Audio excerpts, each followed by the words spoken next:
And you said it does record in the breakout rooms, right? Yes. Good morning, everyone. Thank you for joining. Your cameras are off and you can unmute yourselves. You don't have to have your cameras on if you don't want to, but yeah. Well, let's do it. Let's just, if they want to, you know, just for the beginning. So we can see, put faces to all the names of the people that I interact with in these groups. But definitely unmute yourselves and then we can hear you. You don't have to unvideo yourself. Is that a word? Take yourself off mute. Too long. It may be taking a minute for my internet to catch up. I see Candy's on there twice, or maybe we have two Candies. Oh, yeah, I see too. And iPad 5144, you're muted. Yeah, can't hear you. So we don't know what your real name is because you're iPad 5144. I'm asking. Oh, I wonder why it says that. I'm Chris Kruger. Hi, Chris. Yay. Good morning. Hi. Good morning. Oh, and the dogs said good morning too. There you go. Well, So good morning this is to a the good dogs. time for everyone to find, mute, and unmute. You know, so for Yes. later. Yes, definitely. I'll mute all, and then the speaker, when we get to each section, will unmute them. Bev has all the power. Bev has all the power. She can mute you all. Good morning. Good morning, those joining us. Good morning. I know. Yay. Last time, I think we had one person. We were just kind of talking to ourselves. We had a great time anyway.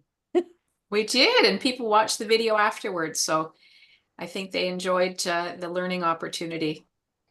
So good morning, Candy. Candy, do you by chance have two sessions going? Oh, you're on mute. Unmute. Oh, there. Matt, Eloise, go to bed. Okay, so yes, I am on there. Oh, we're getting quite a bit of feedback. Mute one of your devices, then you won't get echo. Yeah. Okay, I only have one on. Oh, I'm going to go out and come back in. Just turn the volume down of one of your devices. You don't have to leave. There you go. I only have one on. Yeah, her other one is unmuted. But the sound may be on. Why are you on twice? I don't know. I'm trying to disconnect the second one. you've got a couple of minutes. You've got about 5 minutes if you want to disconnect and then reconnect. Trying to figure out how to do I that. know that's Yeah, the so good just- thing about getting in early is you can kind of feel your way around and see where the That's it. windows are because Okay, I'm going to leave. pop up. Okay, we'll see you in a minute. Hi, Jane. Hi. Hi. Hey, And we've got Julie and Steve. Hello. Yeah, Julie. I'm gonna mute myself because it's early and I'm getting kids ready for school. Ah, Okay, well, thank you for not much joining. more time of that though. What's that? I said here we only have this week left of school and then it's Really? Oh, Yeah, we here got the too. whole month of June as well. Oh, yeah. Oh, Our wow. our kids go right through till June 27th or 28th. 28th. Yeah, I just when do they figured go it's back probably then? Right before Labor Day. Oh, Oh, this is our last week in South Florida. And is that because it just gets too hot in the schools? No, our schools are all air conditioned. It's just Okay. that we get out now and then they go back the second week of August. They Okay. all have to work the farm, don't you know? That's why we have to go to school in the summer. There we They go. have to work the farm. Yeah. Well, in our case, that's kind of true. Good morning, Leslie. Good morning, whoever Kaplan is, and Anne, and Tracy? Laura, Tracy, Elizabeth, Karen, Alice, Brandy, Karen. All right, Deborah. All right, we're going to give it about another 2 minutes and then we're going to get going because we have a full agenda. Very All right, excited I'm about gonna go today. get a notepad. I Get a know. notepad. Now we are recording this and it will be made available later as well. So don't panic if you can't catch everything because you'll have an opportunity to rewatch the video. All right, I see Cindy is reconnecting. La Cucina de Jessica. Oh, Jessica's kitchen, right? Jessica's kitchen. Yeah, Jessica's kitchen. All right. How many of you have right now royal icing on your kitchen counter? I do. I do. Are you talking about splattered or are you talking about in a bowl? You know, Or both. yes. Yes, yes is do. the answer. Good morning. Good morning, Alice. Good morning. All right.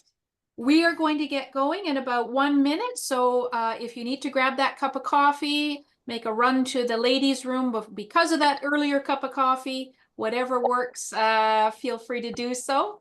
Good morning, Deborah. Nice to see you. Okay, and there's Crystal connecting. Fabulous. Bonnie, do you see everybody or do you have to scroll to see them? I'm seeing tiles on my screen, so I see everybody who's turned on their cameras. So yeah, so the display, I have chosen the display that has tiles. Gotcha. Okay, it's 10 o'clock.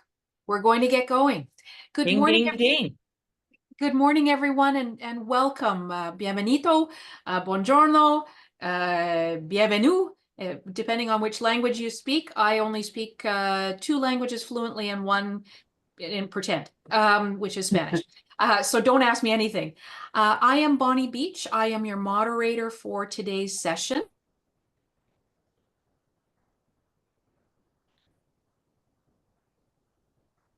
There we go. I got muted there by mistake. Okay. All right. So I'm Bonnie Beach. I am your host for today. I will be keeping us on track and kind of scooting us along. Please, if you have any questions, do not hesitate to ask them in the chat room. We will be capturing all of the questions. And if by chance we don't get to your question today, one of 2 things will happen. Either we will follow it up with it. Oh, hello, Victor, and Victor's friend. We will be recording this session, so you'll have an opportunity to watch it again later. And then if by chance you have a question that we are going to be covering in a few minutes in a different part of the agenda, I might just say, okay, hold on, because you've got great minds and you're thinking just like we are. We have a few of us this morning that will be presenting and or kind of demonstrating a few things for you. So I'm going to start off with our wonderful friend, Bev Hansen. Now, Bev, you may have seen her. She's famous.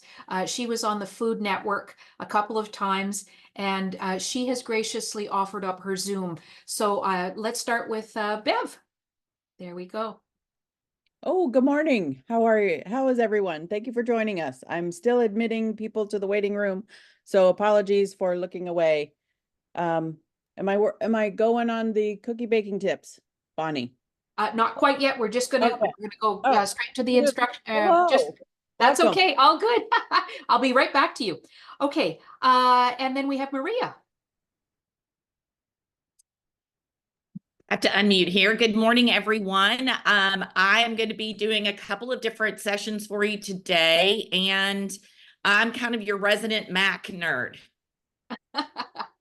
There we go. Oh, we're getting thumbs up on that. I see my friend Maxine. Oh, Maxine, it's so nice to see you. Oh my goodness. And then we have many of you who are in the Eddie groups know her as Poppers. She is our dear friend and probably one of the kindest and most generous souls I've ever met, who gives up so much of her time to help all of us. So I'm going to introduce my dear friend, Donna Simons. Oh, you're on mute, Donna. Hi, everybody. It's really good to be here and I really appreciate it. And I'm just really excited to go through this. My goal is to, everything I know, get it out there. So let's just learn. Perfect. Thank you, Donna. Okay, everybody, you would have the option of leaving your camera on or off. It's up to you completely. Please know that we are so glad that you joined us here. We've got a ton of information for you. We've got an agenda that takes us exactly 2 hours, and I'm going to keep us right on 2 hours. So if you feel like I'm being a bit pushy, my apologies. But we've got so much that we want to cover that that I want to make sure that we get it all in. So I'm going to very quickly run down the agenda, and then I'm going to hand it over to Bev, who's going to kick us off. We have cookie baking tips. So how to get your cookies to stay the shape and size that you started off with your cookie cutter. Who here struggles with circles, squares, and rectangles? Oh my God, those things drive me insane. And then when you scoop it off your bench, it's like, oh my Lord, now it looks like an oval. We're then going to have a discussion on various software options that you could use to design a cookie. And we've split out design versus printing so that we have that kind of clarity around, kind of which software you might use. We will be doing demonstrations in BarTender, MacSwift, Silhouette, Canva, and Cricut. So showing you how to design a cookie in a couple of different softwares. We're then going to talk about print options. And here's where we're going to have breakout sessions. So we're going to have a breakout room for the Mac users so that you're not sitting through Windows stuff and going, oh, that's not relevant. So we're going to have a Mac breakout session, and then we're going to have the rest of us are going to stay in this main group, and we're going to talk about Windows software. Then Donna and I are going to talk about using one cookie cutter for multiple designs. And we're going to kind of help you maximize the hundreds of cookie cutters you probably have so that you're no longer buying any more or printing anymore. Then I'm going to do a demonstration on various, I'm going to talk to you about various options to get icing onto your cookies. We're going to talk about the types of icing that you might want to put on. And then I'm actually going to be demonstrating the pastry brush option. So how to apply royal icing with a pastry brush. It is a game changer. I put royal icing on 24 cookies this morning in 12 minutes. So it's a game changer.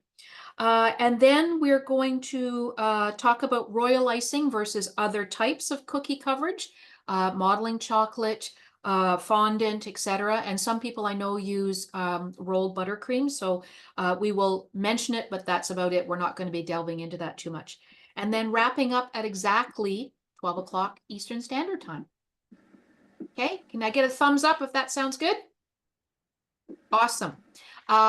Perfect. Okay, I'm going to hand everything over then. I'm going to put myself on mute. Again, if you have questions, please add them in the chat room, and then we will capture them as we go. And so over to our resident Hollywood movie star.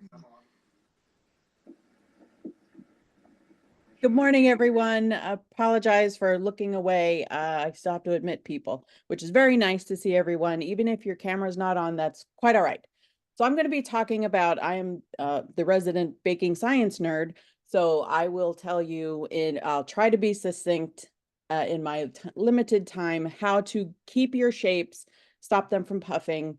And I'll briefly go over things. If you have any questions, ask them in the group. Unofficial or official, doesn't matter, or message me if I go over it too quick. Just who's not muted? Okay. Anyway, yes, mute. All right. So there's several factors to consider.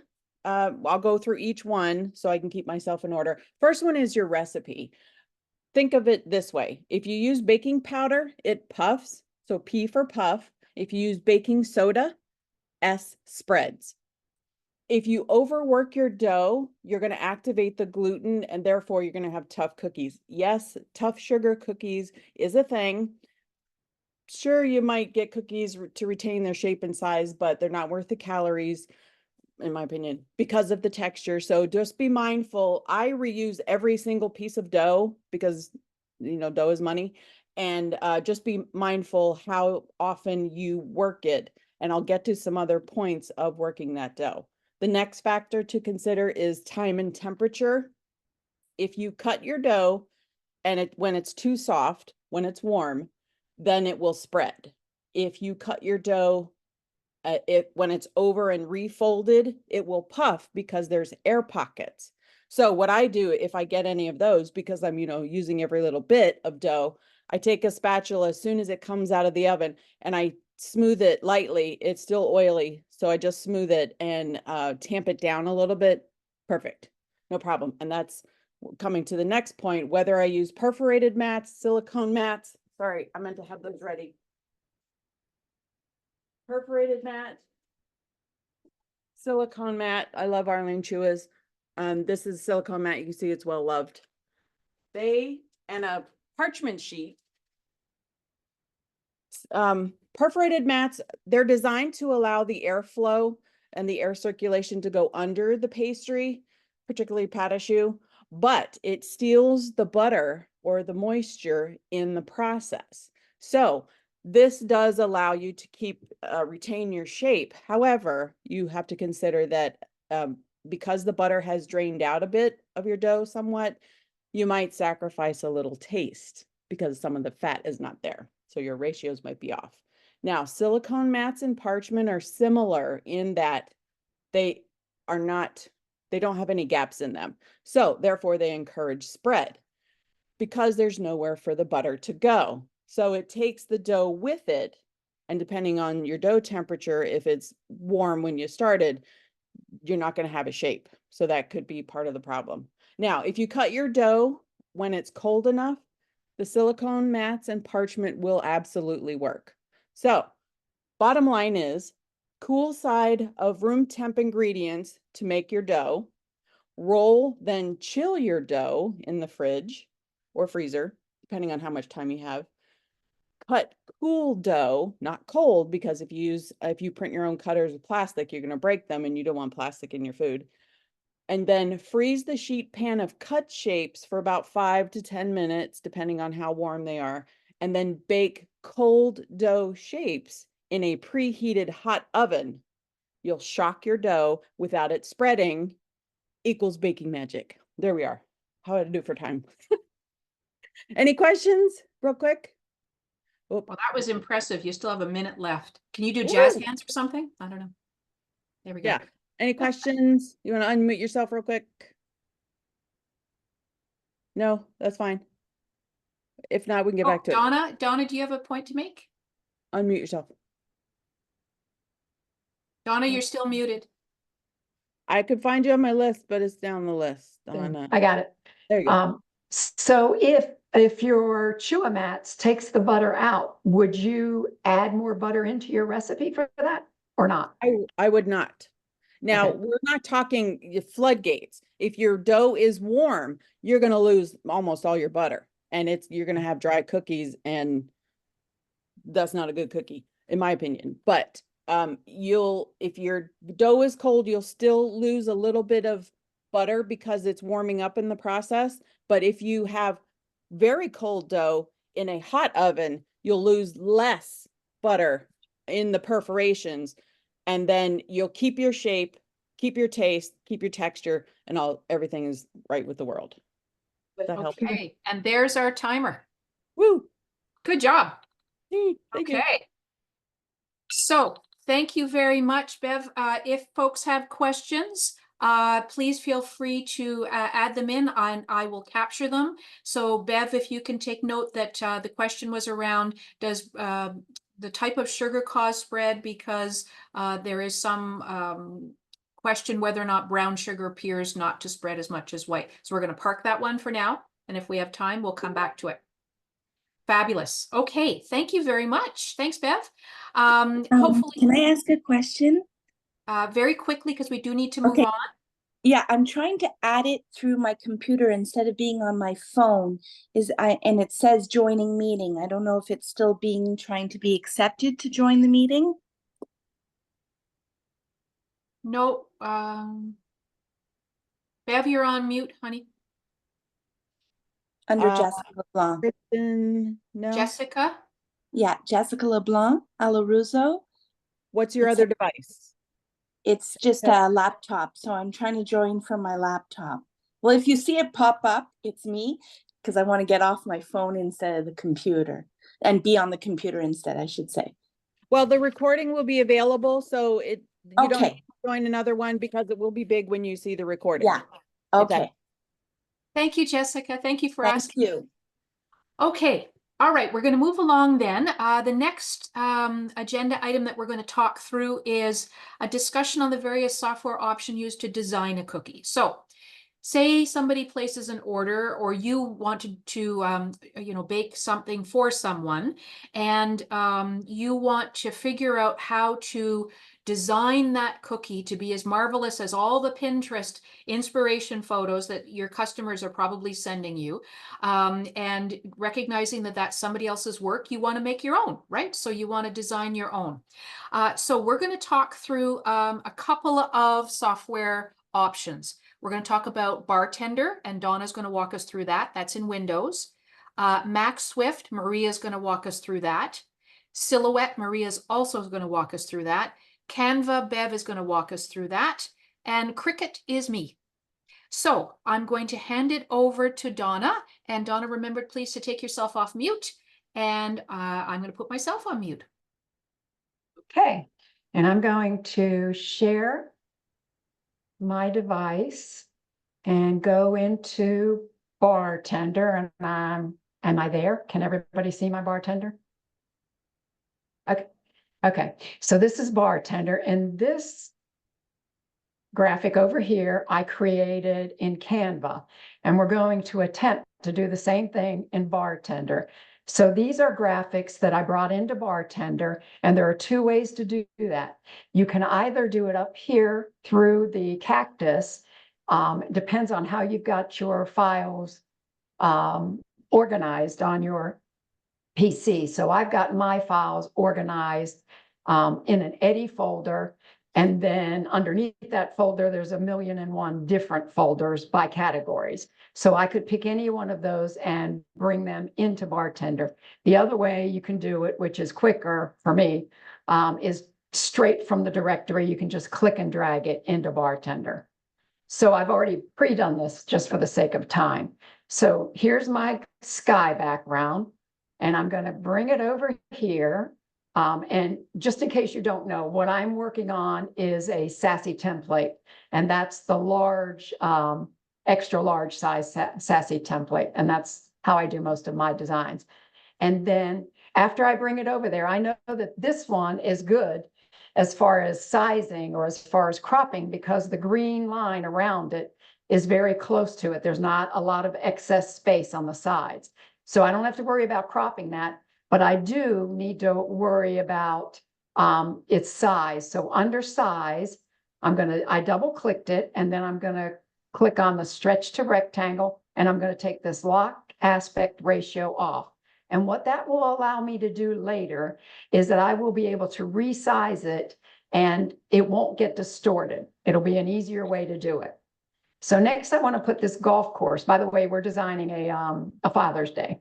And if you can look at this graphic, you can see what I was talking about before. There's a lot of excess space around that dead space. So I'm going to double click on that. I'm going to go into cropping. And then I'm just going to crop it as close to the picture as I can, so I don't have a lot of excess space. And then I'm going to go under size, and I'm going to do the same thing that I did on the last one, and that's take off that lock aspect ratio. And then I'm just going to line it up here and stretch it out so that it fits there nicely. And then I'm going to bring my golf cart down, and I'm going to do the same process. I'm going to crop him.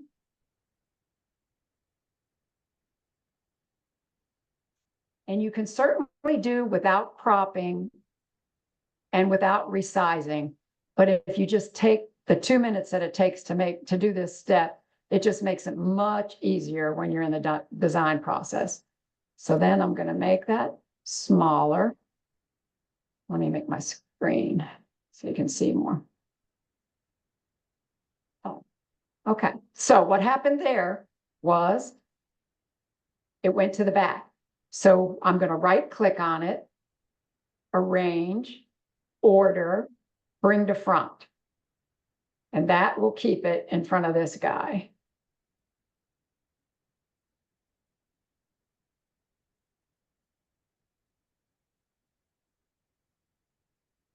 And then I'm going to size it.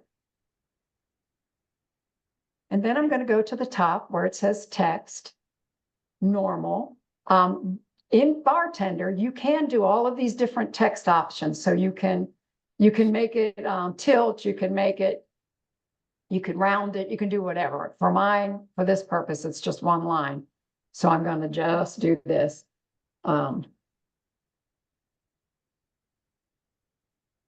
Let's do Dad.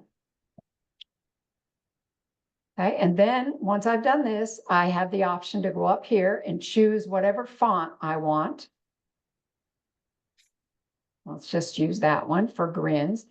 And then at that point, I can change it using my font size, or I can come down here and I can just stretch it into whatever I want. I can also change my color, and that is right up here where the A and the color sign underneath. So I'm going to click on that. And instead of just changing the color, I'm going to match that color. So I'm going to pick this dropper up that's on the screen, and I'm going to match the flag color, red. That comes in really handy when you're trying to match colors in other designs. Okay, so then the only thing I have left now is I need to bring my cutter over and see how it's going to look. And here's the cutter. And again, I need to right click, arrange, order, bring to front so that I can see how big it is. Now, if I was doing this on the Sassy tray, which I would already have it lined up right wherever I line it up on this screen is where I would line it up, the cookie on my Sassy tray. So my line on my screen and my line on my Sassy tray would equal, and that's how I will know that it's going to print right where it's supposed to print. So that's it. Now, if I don't want to waste ink and I don't want this cloud to be extra long, since I changed that lock aspect ratio, I can just bring it down and it's not going to distort anything. And the same way over here, if I didn't want that, I could just bring it over. My suggestion on this one, though, is that you're better off, if you want to do this, to take a picture of your actual cookie than your cutter, because your cookie will always be a different size than your cutter. It might be a little bit fatter, it might be a little bit skinnier, you might have a run of the litter, and it might, come inside. But if I'm going to do that method of bringing something in, I usually bring in my actual cookie rather than my cutter. So now I'm satisfied that everything is going to print right as it should. And then I would go up here under print, and I'm sure most of you already know all this stuff. I would do the majority of mine I do under quality best, unless I'm doing a test print, which I would do under fast draft, that top one. Color matching on a picture like this, I would definitely use Vivid Graphics. And because they're light pastels, I would do 70 or above, sometimes as high as 85, just depends on the graphics. On this one, I would leave it right at 70. So after that, you're ready to print and it's good. If you wanted to save this, if this is a design that you think you might want to save for later, you can highlight them all, right click, arrange, group together. And now it's all one picture, it would move together. And the other thing that you can do in here is export image, and that will let you save it just the image. We're not saving the BarTender document. We're just saving this image to wherever I want it on my PC already put together. So I will never have to go through the process of piecing it together again. All right, how are we for time? We're all done with time. Donna, you are, as always, a wealth of information. So I'm going to just answer the one question that people seem to be asking about the cookie cutter. So you will see the cookie cutter that Donna has on the right-hand side of the screen. You will see that all 4 of us have actually designed cookies, and we'll show you samples using the same cutter. So what I did is for the purposes of this demonstration, I just found a plaque cookie cutter on the web, and I took that picture. I removed the background, and I am going to cover that in a little bit. And then what we did was we all used the same cookie cutter, and it is hollow in the center. Now, you could bring in a picture of a cookie, and yes, the cookie would be white, but then you would remove the background and you would have the outline of the cookie very visible for you. So I'm just going to ask people to hold on for just a few minutes, and I promise you I will show you what we've all done to bring that cookie cutter into the various software that we use. Donna, as always, amazing information. Thank you, thank you, thank you. So if folks have questions, please put them in the chat and we will cover them as we go. So Donna, I'm going to get you to stop sharing your screen if I might. And then we're going to ask Maria to start with the Mac Swift. All right, here we go. All right, so hopefully you are seeing my screen. So give me a thumbs up if, okay, excellent. And just as Donna showed you BarTender for Windows, which is Primera's recommended software, I'm going to show you Swift Publisher on the Mac. And I'm going to keep saying Swift Publisher because those of you who've been around the Mac know that Apple actually has coding software called Swift. So sometimes people open up that and get super confused, like this software has nothing to do with cookies. So this is Swift Publisher by Light, and you do have to purchase it. All right, I have my window opened up to my template gallery. So I'm starting straight from scratch, and I do have some templates already created that are the various sizes of the trays that I use. I'm a big Milton tray person. Like Donna loves the carousel, I love Milton tray, that manual mode. So I'm going to go ahead and open that up. And when I open this, I'm ready to just start creating. So let me show you around just a little bit. So up here in this area, and I don't know if this zooms in on the screen, will zoom in on the screen or not. Probably not. All right. It shows them, this is my document size. So this is the size of my Milton tray. And so I'm ready to start building. The other thing that Swift Publisher has is that I've got these layers that I can turn on and off. And so what I'm going to do is click on this background layer, and I'm going to bring in my version of the cookie cutter. So you might go, hey, her cookie cutter looks different. Well, I took a little bit of liberty here and did it the way I do it, which is when I have a cookie cutter that I'm trying to match up, I trace around it with a food safe marker. And then I crop it with my photo software. So I've cropped it. And now in Swift Publisher, I can go in and make this transparent. So I'm just double clicking on that. And I'm going to go to transparent color. And it's really not white. So I'm going to click on this little color icon here and choose the color that I want to be transparent, which is this kind of green color. Okay. So this is the color that I want to be transparent. Let me make sure that that held. There we go. And click OK. And now I've got my cookie cutter shape. And I measured it, and I know that I want my cookie cutter to be, so I've clicked on it, and now I'm going to go to this format object menu right here. And I'm going to fix the aspect ratio. So when I grow it wide, it's going to grow it tall. And I'm going to choose this to be 3.5 wide. And this is exactly the shape of my cookie cutter. Okay. So I've got this in the background, and I can center it if I want to and say, put it right in the middle. And now I'm going to switch layers and work in the foreground. So background is my cookie cutter. Foreground layer is where I'm going to build the actual elements. And I have an idea to I did this Friday afternoon. I decided suddenly that I needed to take cookies to my friend's rehearsal dinner. So baked cookie, frosted them. I knew I wasn't going to package them, but baked cookie, frosted, boom, design for the rehearsal dinner. So I found this element in Canva, and Bev's going to show you Canva in a bit.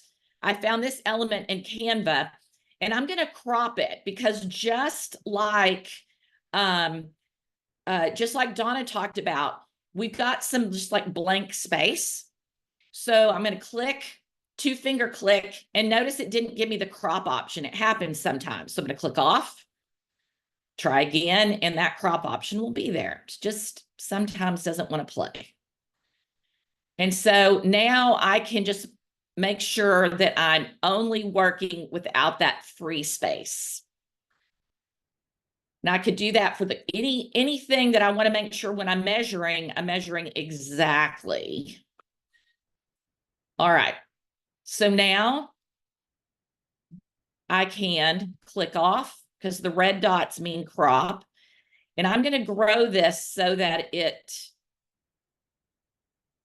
those gold kind of bars are right at the curve.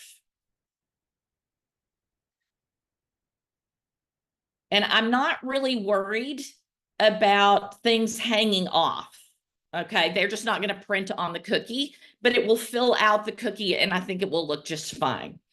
Now, the only thing I have left to do is to add some text. So I'm coming up here to the T, clicking, and typing in what I want to say. I'm going to grow this. I'm going to go to my text elements here and center it and pick fonts. Fonts are a little funky in Swift, but I know that I want to use something called, I wrote it down so I did not forget. It's a funky name, Chicken. It's the Chicken font. Why? I don't know, but it's called the Chicken font.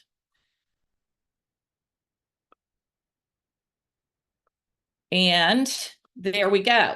And if I want to, I can go in. Let me put these fonts away because they're in the way. Come on.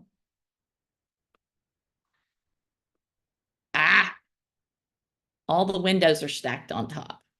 All right. And if I want to, I can come in and change this font color, select it, change that black. I love grabbing the eyedropper and just picking a really dark color in the floral, and ta-da. So when I go to print, the first print I do, I will leave on the cookie cutter edge because it'll show me where to line up the cookie. And if I really want to save ink, I'll turn off the design and print. So the eyeball lets me turn on, turn off. And when I'm ready to print cookies, I'll turn off the edge and just print.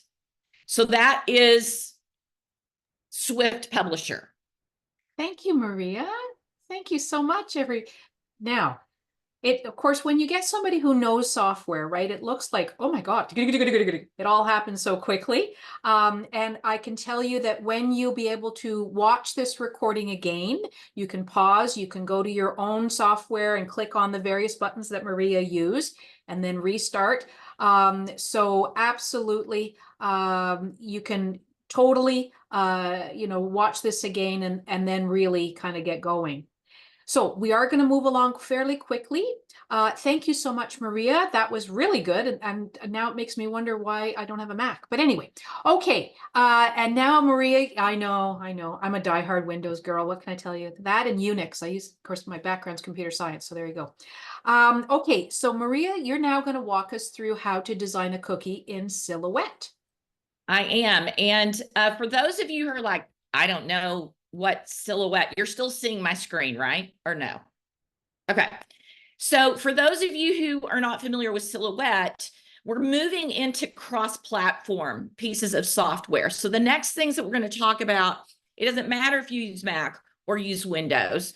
I use Silhouette software a lot because it's a really powerful piece of software. I own a Cameo cutter. Later, you'll hear Bonnie talk about Cricut, I think, and that is because she's got a Cricut cutter. The cool thing about the Silhouette software is you can download the basic for free and do a lot of what I'm doing. I ended up updating or upgrading to one of the other levels, I think the business level, that has all of the bells and whistles. For what I'm going to show you, I tried to look it up, and I think everything that I'm going to do can be done in the basic level. So give me a shout out if you want more information about how do I get Silhouette software, or what. We'll make sure that we have a link somewhere for you. Okay. I've opened up Silhouette Studio here. And like I said, I am using the business edition, and page size is key. It doesn't matter what software you're using, whether you're using Silhouette or Canva or whatever, page size is the key. And the page size matches whatever tray or accessory you're using. If you're not using any accessory, then your page size should be your cookie size, because you're letting Eddie do the work. But when you're using manual or the carousel, using trays, then you set the page size to be your tray size. So I hope that's like a star. You put and circle that in your notes. Okay. All right. So I've got my canvas set up here, and mine is set up to the size of my my trays, and I'm ready to start building. So just like I did in the first time, I'm going to bring in my frame, and I'm going to do things a little bit differently here just to show you some different ideas. I'm going to bring in my cookie cutter tracing that I did. And remember, I just traced my cookie cutter with a food safe marker and took a picture. Now, a tool that is in Silhouette Studio that I absolutely love is the trace feature. And you're going to go, oh my gosh, I need this today. Now, so I have selected, let me close some of these so that you can see where I got this, because there are a lot of menus in Silhouette Studio. With great power comes a lot of tools. And so just kind of take a deep breath and go, okay, I'm going to find that tool. So the trace menu, some people say it either looks like a piece of toast or it looks like a butterfly. So here it is. I'm going to activate the trace menu. Come on. There we go.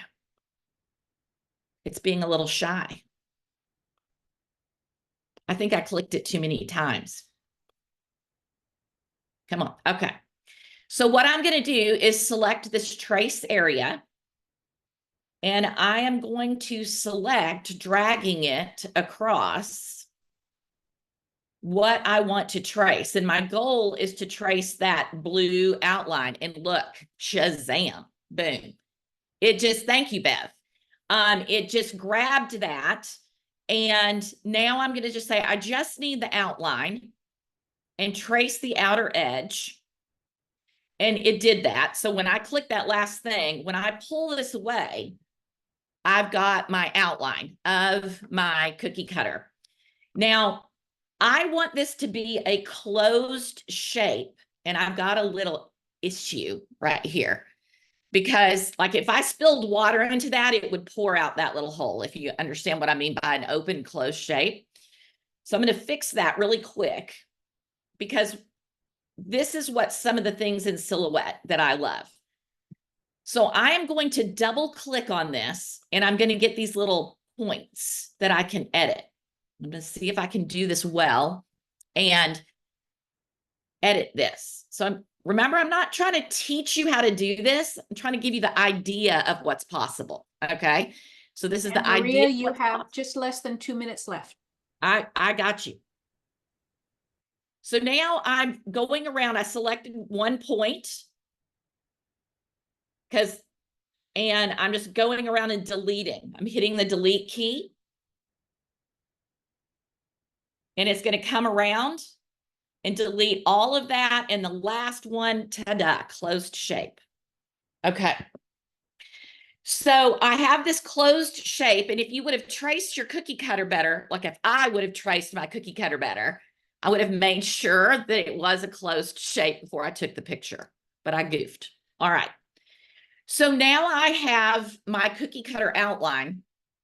And this time I'm going to grab that eucalyptus frame, and I'm just going to drag and drop it into the frame. And I'm watching what happens when I do it, because I don't know if you can see that or not, but it's actually filling the shape. It's not letting it come outside of the shape. It's staying within it. And I like the idea of this because it'll show me what it looks like when it prints on the cookie, because it's only going to show what prints on the cookie. Now, because I did a drag and drop, I can't grab the edges anymore. Like what I used to do is I would go and try to grab those edges, and I can't do that anymore because it's contained inside that shape. So I've got to go into my paint tools, and I go to the fill, which is what this is now, a fill, and I can make this bigger. I can scale it. My goal is to get those kind of gold lines. Oh, I need to pan. Sorry, I need to pan the picture. Bonnie's freaking out because I'm like, where's your time, girlfriend? All right. But I'm getting it in there, and I'm just playing between pan and size, and I get it to where I want. And this is really what it's going to look like when I print on that cookie. The last thing I need to do is add that text. So I come in here and type in, tomorrow we do. I'm going to change this to chicken with my fonts.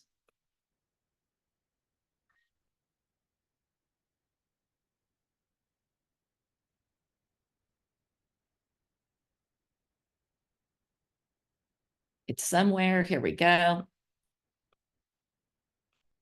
And I can grow this. Come on. Work with me, font. There we go. I can grow it.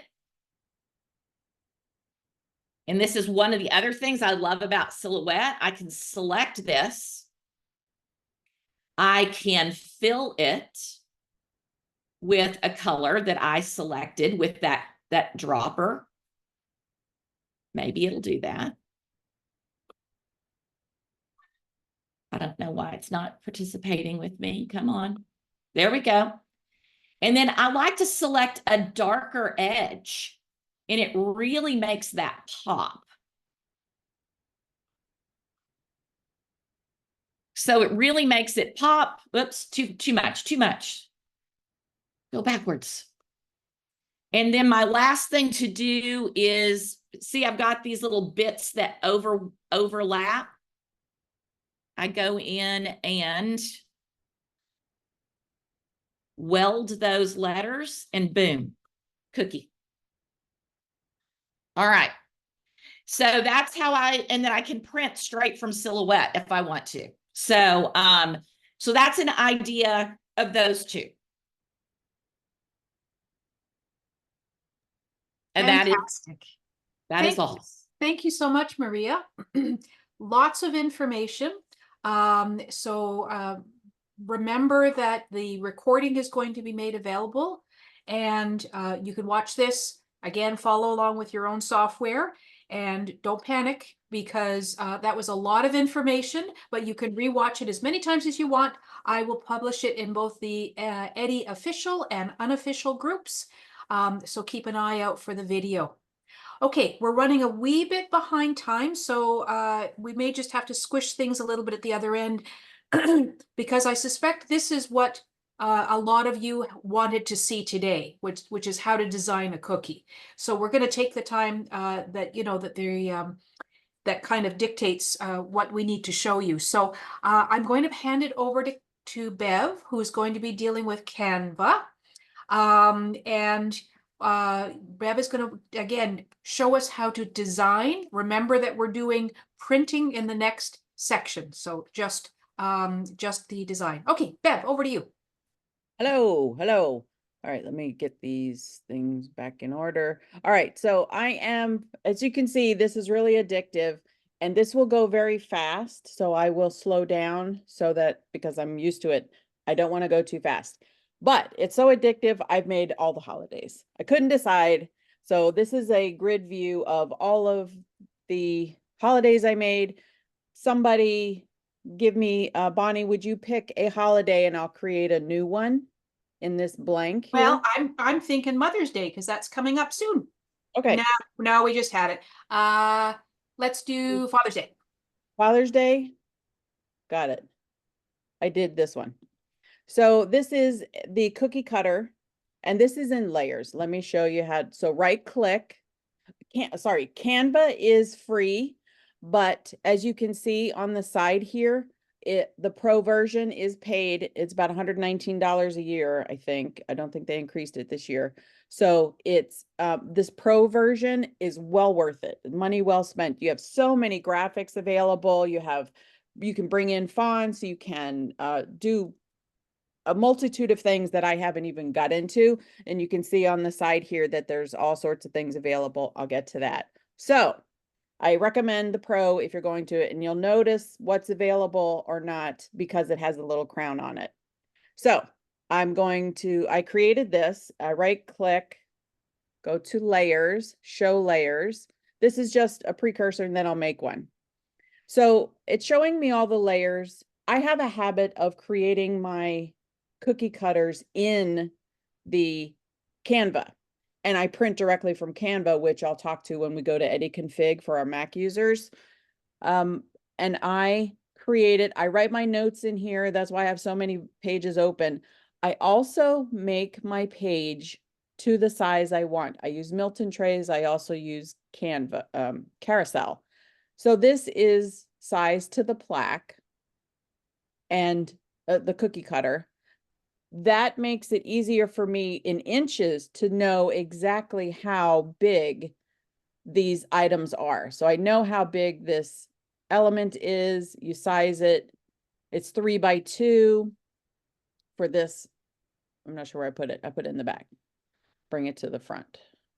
Bring forward. Okay. Glitch. I'm not sure what's happening. Just undo.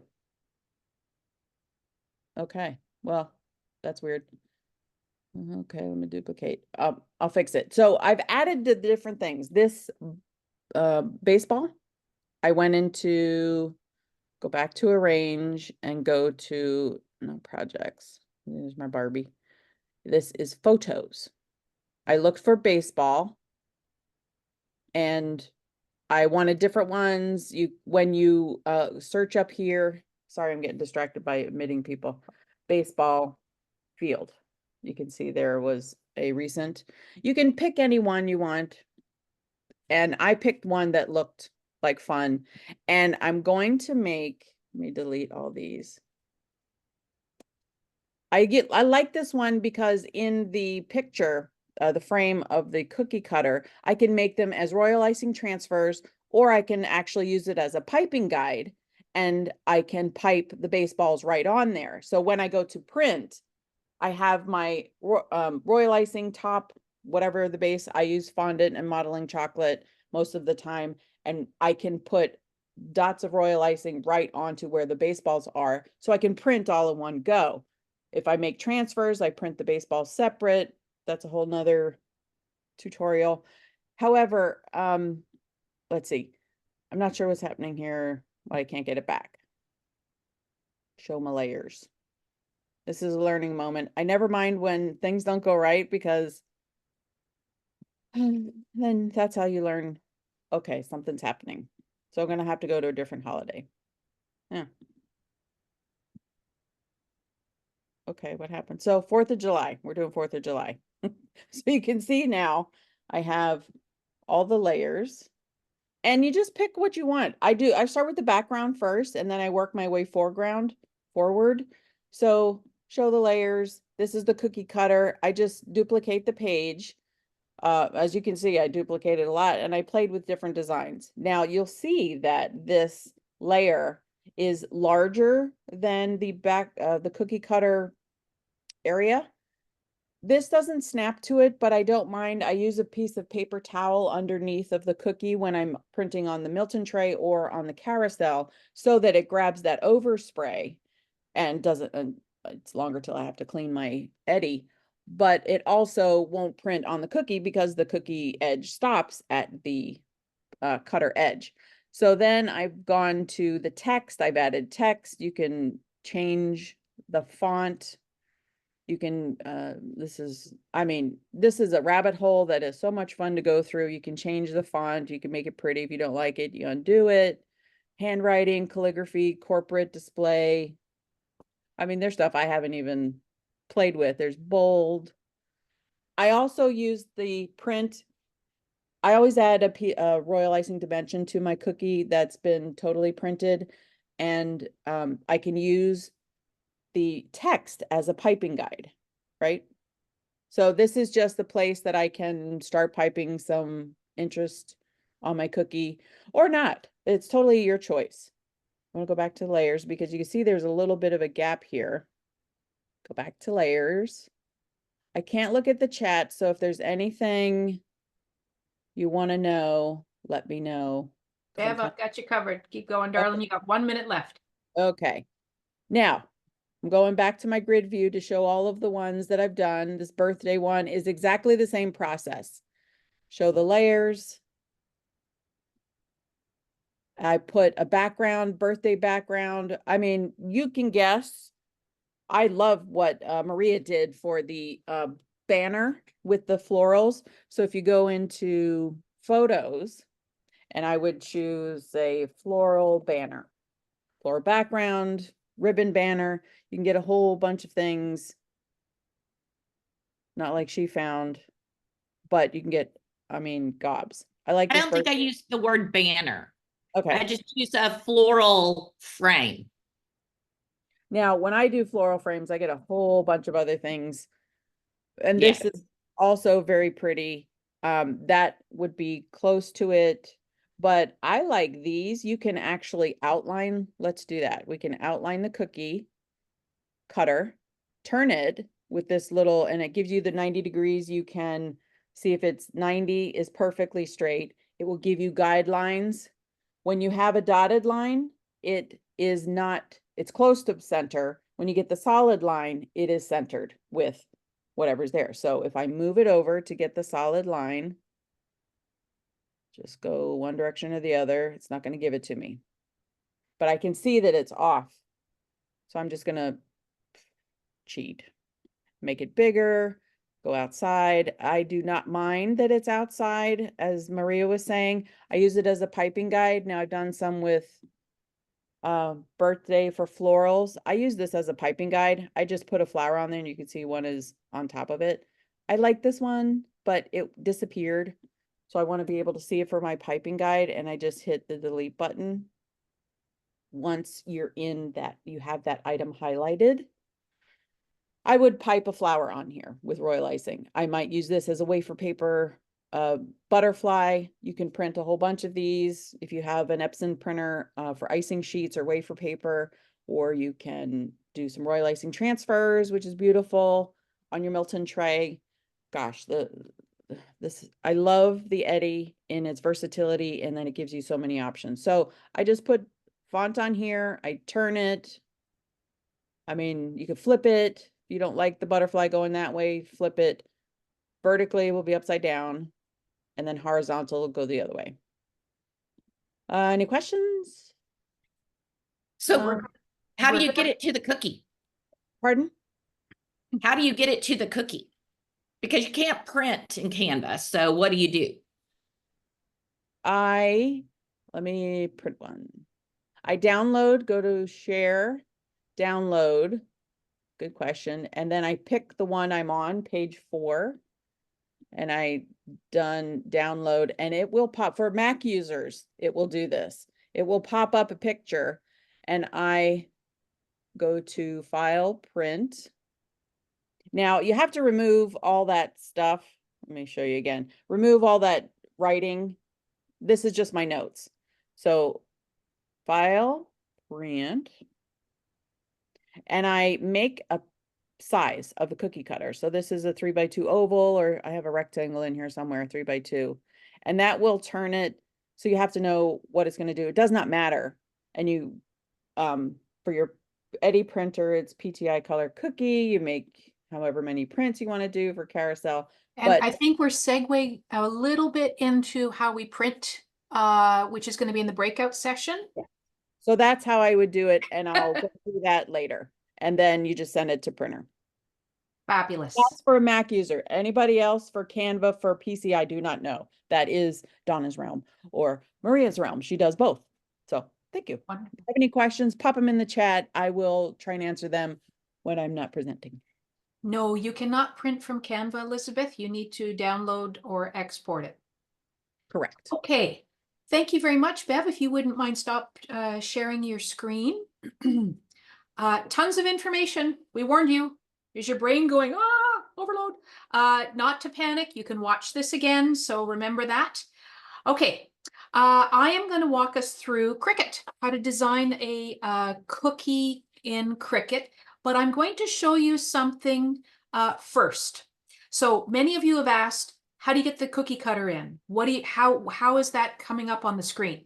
I'm going to show you exactly what I use when I have a cookie cutter that I would like, and whether it be a picture of the cookie or a picture of the cookie cutter. I agree with Maria and Bev, I think mentioned it earlier. You're far better to take a picture of your cookie than the cookie cutter, because the cookie might be a little bit larger than the cookie cutter. So in my opinion, I always take pictures of my cookies. So I'm going to show you two things before I show you Cricut. Okay, so I am going to share my screen. And I'm going to go here and share, and I am going to go, oops, sorry, you can see me here. I'm going to, can't seem to move this guy. I am going to go,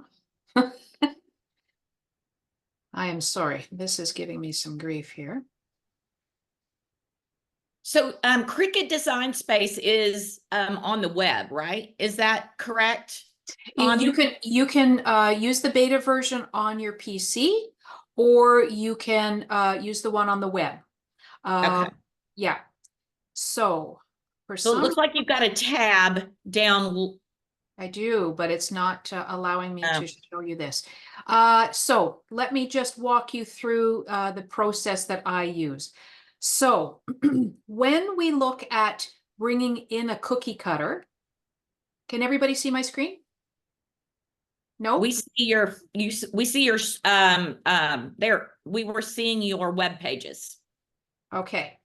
So I'm going to share my screen, and I'm going to choose this one, share. Okay, can you see that I have two pictures here? Perfect. Okay, so here is a picture of the cookie cutter, right? And so this will be my guide if I want to, make sure that I'm falling within those particular outline. Here is a picture of the cookie cutter with the background removed. So all I do, and I apologize because that this particular banner is on the top of my screen, and therefore I can't show you my how I do it on the actual software. I use something called remove.bg. Remove.bg. So remove.background, right? But that's what the BG stands for. And all you do is upload the picture with the plaque or whatever you have with the background in it. And it's free, and it zips away it erases the background and gives you the one without the background. And it's fantastic. Now, what I will say to you is sometimes it will also erase the center of the cookie, which is a bit of a pain in the butt. But depending on what you've done, like if you've taken a picture of the cookie, then obviously your cookie is a solid color, and you'll be able to manipulate on the screen, whichever software you use, you'll be able to actually upload that picture. So folks have been asking how we get the cookie cutter in there. That's actually what's happening. Okay, so now I'm going to share my Cricut. All right, so you will see here, I'm going to minimize the chat. So Bev, I'm going to let you kind of keep me on track as far as any questions go. All right, so here's the outline of the cookie cutter. And I have created just a solid mass that would fit inside of here. That's all I've done. And so I brought this in by uploading. And I upload my image and I browse. And I just choose the plaque without the background. That's all I've done. Okay, that brings that in. And to create this, I just fiddled with it until I kind of did an offset, and then I filled in the center. So all four of us are showing you the exact same plaque today to give you an idea of things that you might be able to do using the same cookie cutter. So I'll show you first, and if you printed off the instructions that I posted in the group, if you didn't see them, I actually created step-by-step instructions. And I've posted them under the files section of both the official and unofficial Eddie groups. So if you have them, you can follow along. Otherwise, you can print them off if you are a Cricut user later.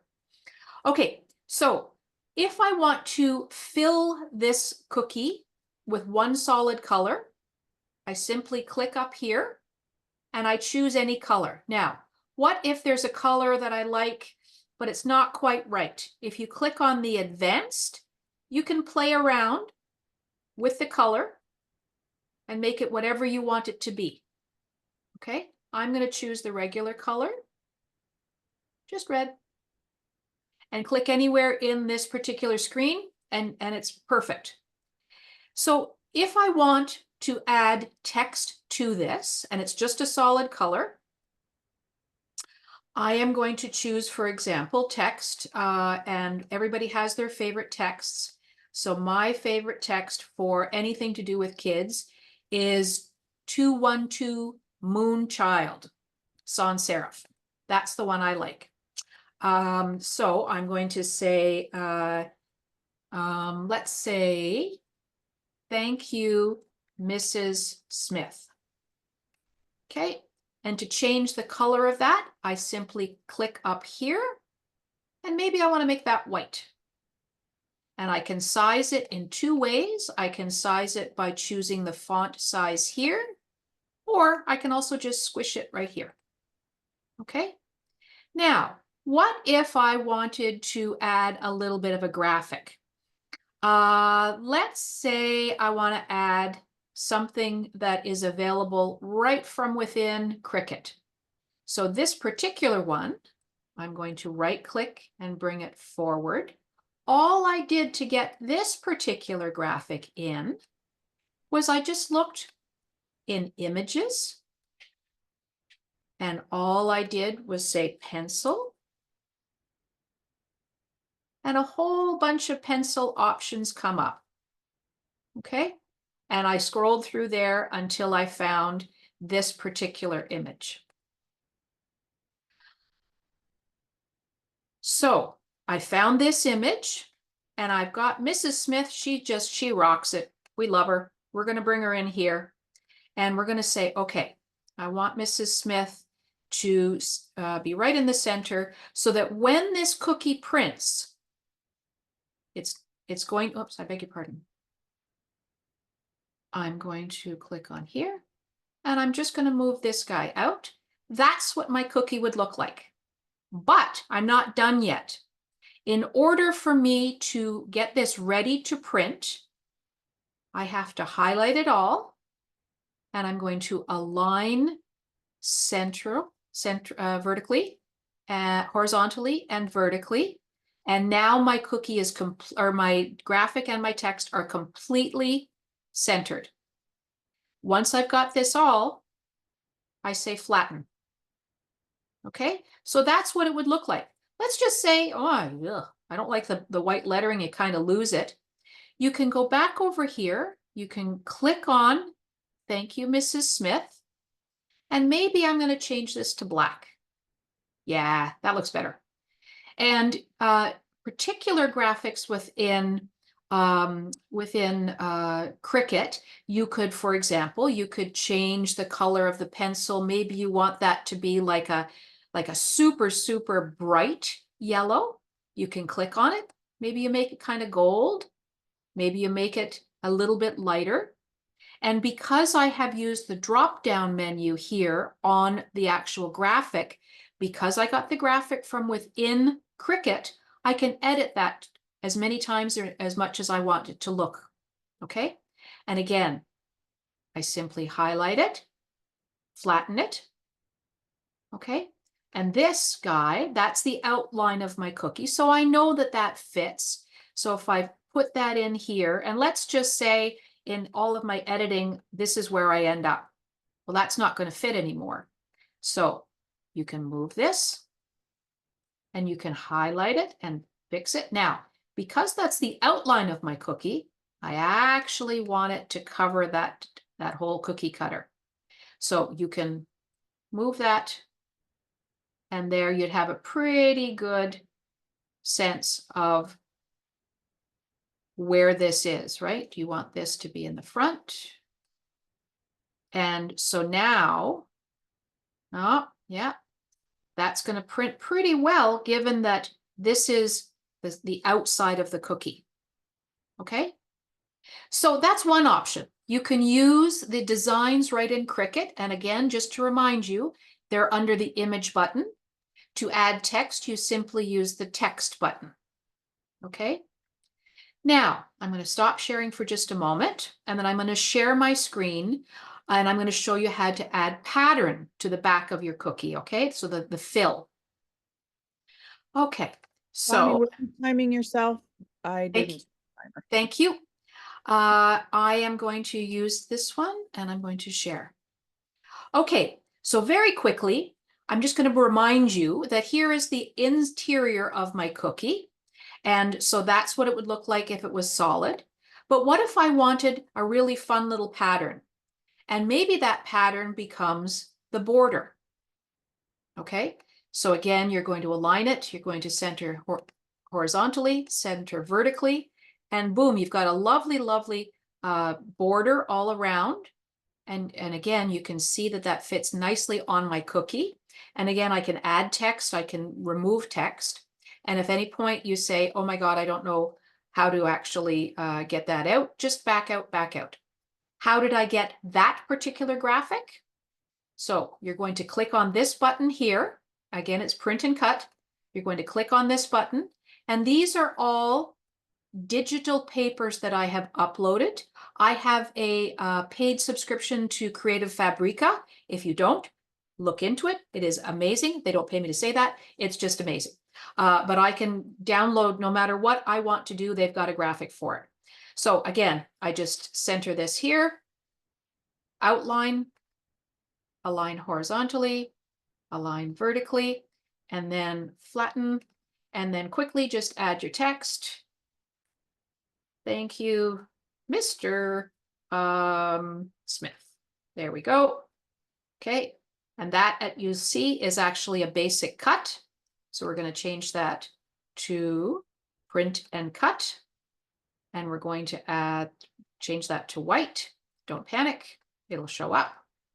There you go. Okay, thank you, Mr. Smith. Now, this is just, you know, a little bit of a sampling of what you can do. I'm going to hide this by simply clicking on the eyeball. My whole design now, I'm going to flatten it. In the instructions, it tells you, and I'm going to show you, click here, here. That way it gets rid of the graph in the back, and use whatever software you have to capture it. I use something called Snip, and I snip this and I save it, and then it's ready to upload into BarTender to send. Okay, all right. If there are questions, I will deal with them in a few minutes, and I'm going to stop sharing my screen now. So that's how I design cookies in Cricut. Can I send a design right from my Cricut into the Eddy? I could, but I lose all of my options around color matching and how I line it up. So I always print in BarTender. I never use any other software for printing. Okay, we are now going to break out into our breakout sessions, and we're going to do that until about 11:25. So we are a little bit squished for time, but we're going to just squish us up a little bit. And so I'm looking at Bev and Maria, who are going to keep things to that timeline in the breakout group for Mac. And Donna and I are going to stay here. So if you are a Mac user, okay, so if you are a Mac user, you are going to go to the breakout session.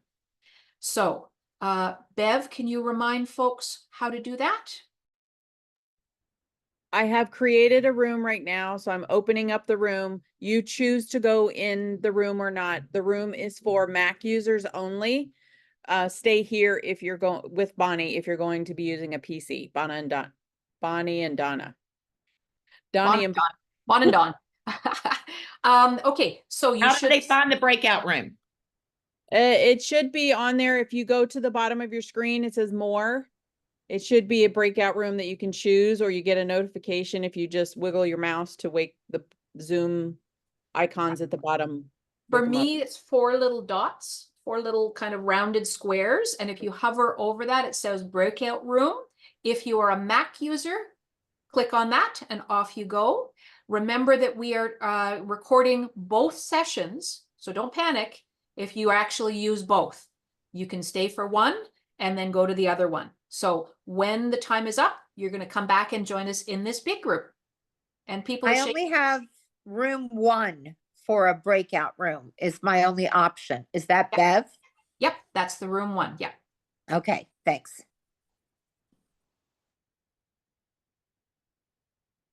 Okay, we'll just give that a minute. And for folks that are then gone, they'll be looking at the Mac stuff. Okay, so in this session, we're going to cover off Windows Print Hub and BarTender. And Donna is going to be walking us through both of those. And again, if you have questions, please just add them to the chat, and I will be capturing them as we go. Over to you, Donna. So I'm going to share mine, and we're going to go into Print Hub. So one of the first things that I want to show you in Print Hub is down here on the left-hand side where it says Settings. If you click on that, that will tell you whether or not your firmware is up to date. And you get a lot of questions about, you know, have you updated your firmware? Where are you? That's where it is right here. So if I look at Update, it tells me that I'm on version 1.9.12, and that there is another update available. I'm not taking it yet because I've seen too many questions around it yet. So I'm going to wait a while. But if I wanted to update it, this is where I would do it. I would launch my updater right there. Okay. So that's what, excuse me, that's what you would use that setting down there for. The other thing that's in that setting is just the normal things like what language are you, and you can get help from Primera on that too. Okay, So then under alignment, we've talked about this in the other one some. Alignment is when you have to center your trays on the carousel. If you're using a carousel, you will have to center your trays through a process that they send you, whether you're using the sprinkle tray or the sassy trays or whatever. And you will go through a process, and this number will be specific to you. Mine will be different than Bev's, will be different than Bonnie's, because it's very specific to your machine, when it was made, who made it, where it was manufactured, whatever. Mine's kind of the devil machine, and it changes. Also, remember, if you move your machine, like I just had new flooring put in my cookie room, and so everything went out, and I had to come back and I had to recenter my trays all over again because I moved it. So you're always going back and forth to that one.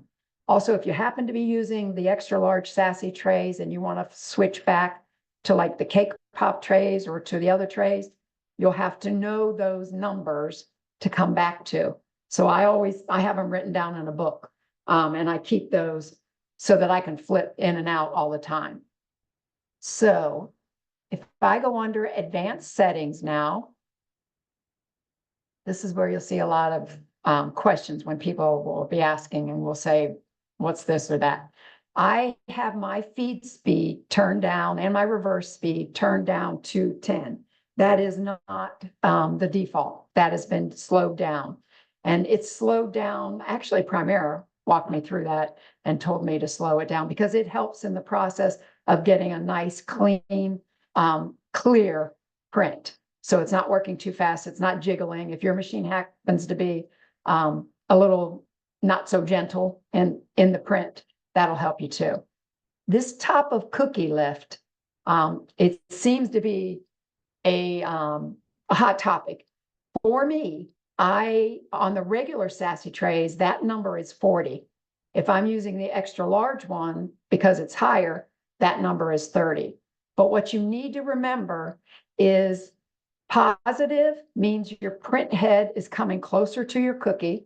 So you're going to get less overspray and a clearer picture.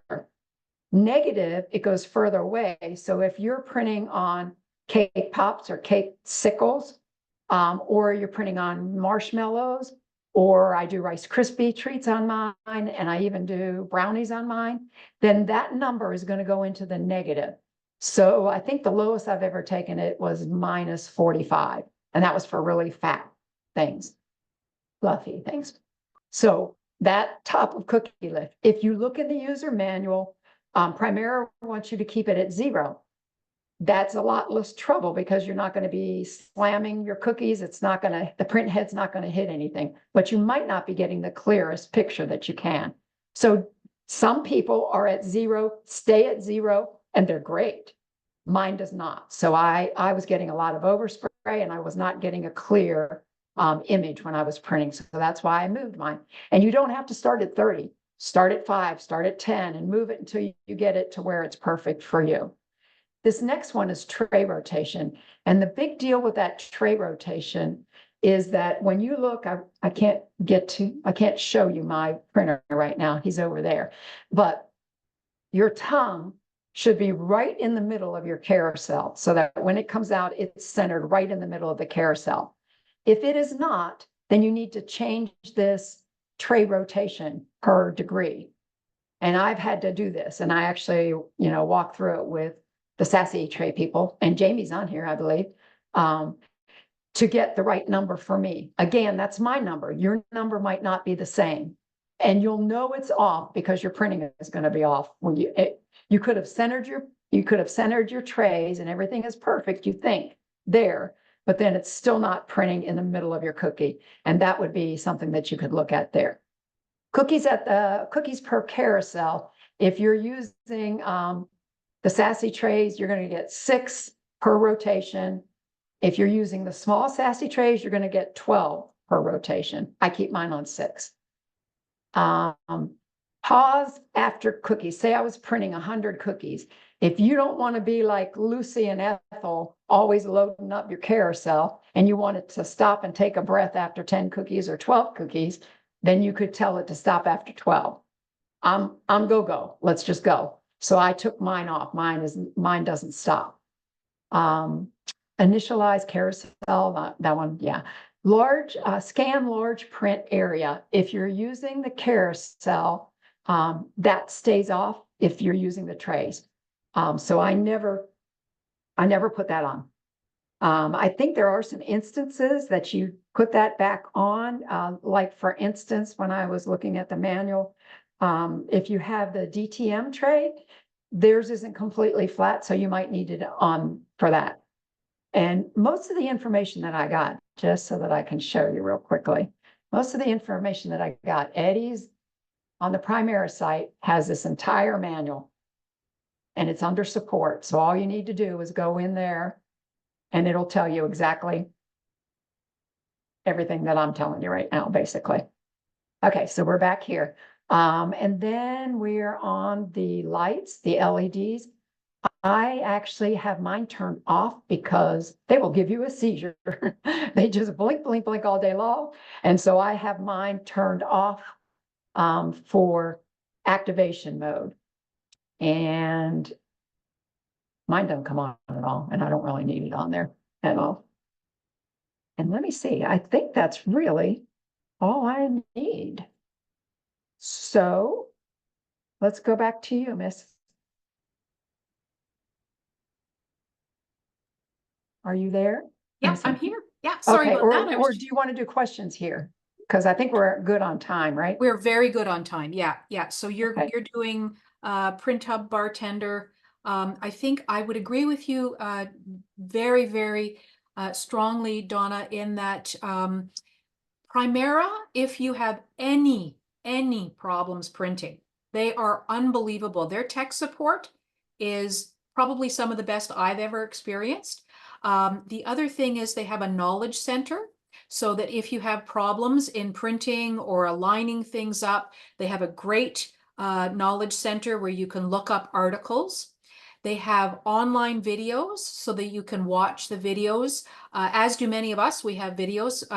So watch on YouTube or have a look through the official and unofficial group. Before you ask a question, just do a search and it'll tell you, like a kind of a discussion around this, it wasn't working, that's not working. Really, really good information. As always, ask a question for sure. But the idea is that if you play around with the settings and have your manual right beside you and just kind of play around with the settings, you'll see how amazing BarTender really is when you go to print things. Gives you tons of options. Yes. So I don't know if anybody has any specific questions. We do have some time. Somebody asked, how do you get there? Sorry, I'm new. If you meant how do you get to Print Hub, down at the bottom, let me share my screen again. Down at the very bottom, you see this? This icon right here is for BarTender, and the one right next to it. As soon as you go to print something, Print Hub, which is what this icon is, will activate and come up. The other thing that I can show you in there that I didn't really show you is when you look at your queue, that's where it tells you how many copies you've done, how much, what is your count, how much does it cost you to print that particular print. Yeah, So that's I hope very that answered it. important. It's down at the bottom, so it's like right here. And thank you, Donna, because that's really important. People frequently ask, how many cookies can I print with one cartridge? Well, it depends on the cookie size and it depends on the complexity and the colors of the design. So if you had a fairly, like if you did the one that I was showing folks with the red background, thank you, Mr. Smith, with the little apples, that red is actually going to eat up a lot of your ink. So I don't print red a lot unless I'm being asked to, but it depends on the complexity. The other thing that you can see in Print Hub, and Donna, if you wouldn't mind showing us, is how much ink you have left. So if you are wondering, oh my God, do I have enough? I will say to you that I have had message saying that I'm getting very low on ink, very low on ink. I always have ink on hand, because if you run out and then you're in the middle of an order, you're a bit snafu'd. But I have been able to print very successfully even after it says that I'm at 0. I don't know Right. that I would recommend it, but if it's, you know, if you keep an eye on your cookies as they're printing, never walk away. Because the minute you walk away, then something's going to happen. You know, the tongue is going to bump the tray and it's going to go for a flip or something. But if you are wondering how many cookies you can print with one cartridge, it depends on the design and it depends on the shape of the cookie.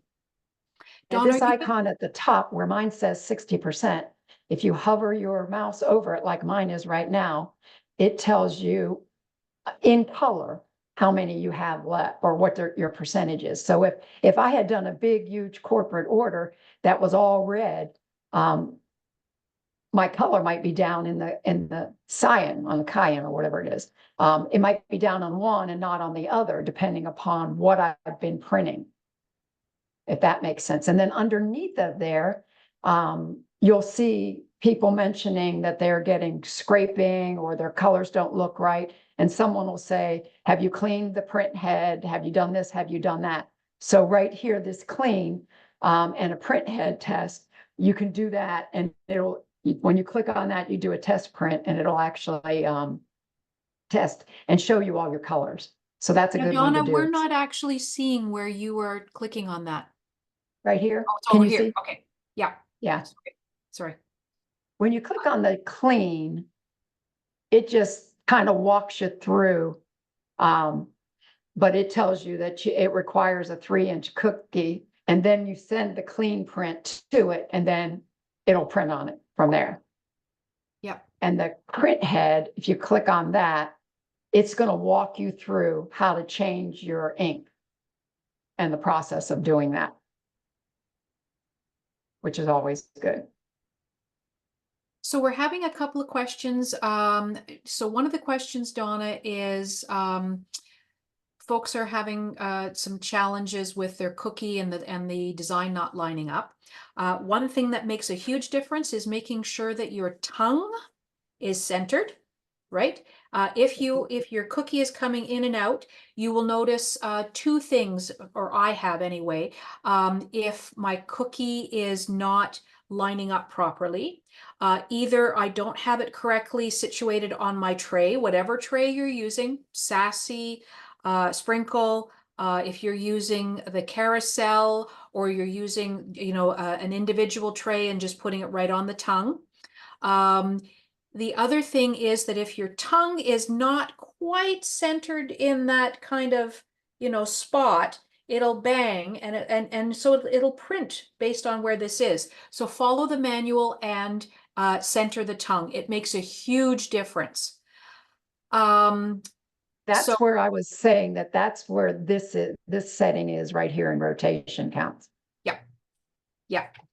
So again, go back and watch this video because Donna has shared a ton of information that is super, super helpful. The other question that was asked was, is scan only used for round cookies? I don't use center scan at all when I'm Neither using do the I. carousel. When I was reading, I was trying to figure out when you would use it. So I went back and read the manual, and it mentioned if you had that DTM tray for the carousel, but that's the only instance that I know of.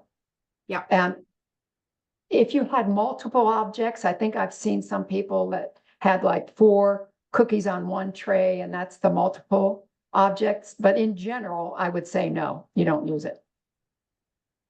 Okay, and then, so I am going to just let Bev know that she needs to come back in because we're going to continue on. I'm going to park the rest of the questions until, thank you, Donna. Thank you very much.